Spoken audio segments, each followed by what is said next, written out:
మిర్యాలగూడ పట్టణంలో ప్రైవేటు పాఠశాలలో విద్యా దోపిడీ విధానాన్ని అరికట్టాలని చెప్పేసి ఈరోజు మిర్యాలగూడలో అంబేద్కర్ చౌరస్తాలో నల్ల బ్యాడ్జీలతో నిరసన తెలియజేయడం జరుగుతుంది.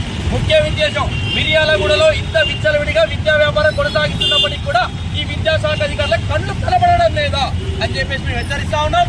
ఎందుకంటే ఈరోజు మిర్యాలగూడలో విద్య పేరుతోటి పుస్తకాలు, యూనిఫాము, టై, బెల్ట్ వ్యాపారం కొనసాగిస్తున్నటువంటి విద్యా సంస్థల వంటి వైఖరి నిరసనగా ఈరోజు విద్యాశాఖ అధికారుల నిర్లక్ష్యం వల్ల పేద విద్యార్థుల తల్లిదండ్రులు తీవ్ర ఆందోళనకు గురవుతా ఉన్నారు.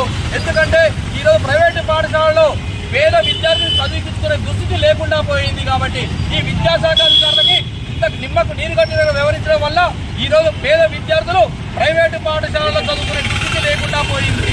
ఎందుకంటే ఎంఈఓ గారు కానీ, డిఈఓ గారు కానీ ఇంతవరకు మిర్యాలగూడలో ఉన్నటువంటి ఏ ఒక్క ప్రైవేటు పాఠశాలలో కూడా విజిట్ చేసిన పాపాన పోలే. ఇంత విచ్చలవిడిగా విద్యా వ్యాపారం కొనసాగుతున్నప్పటికీ కూడా ఈ కళ్ళు కనబడలేదా అని చెప్పేసి కూడా ఈరోజు మేము నిరసనగా తెలియజేస్తా ఉన్నాం. ఎందుకంటే ఈ మిర్యాలగూడ నియోజకవర్గంలో చుట్టుపక్కల గ్రామాల్లో పేద విద్యార్థులందరూ కూడా మిర్యాలగూడ నియోజకవర్గంలోని ప్రైవేటు పాఠశాలలో చదువుతున్నప్పటికీ ఈ రోజు పేద విద్యార్థులు ప్రైవేటు పాఠశాలలో ఫీజులు కట్టలేక భూములు అమ్ముకునే పరిస్థితి నెలకొన్నారు.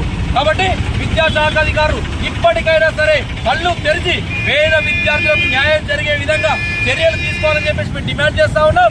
అంతేకాకుండా ఈ విద్యా వ్యాపారాన్ని అరికట్టకపోతే మాత్రం పెద్ద ఎత్తున ఆందోళన చేస్తానని కూడా ఈ రోజు బీసీ సంఘం ఆధ్వర్యంలో మేమందరం కూడా నిర్ణయించుకోవడం జరిగింది.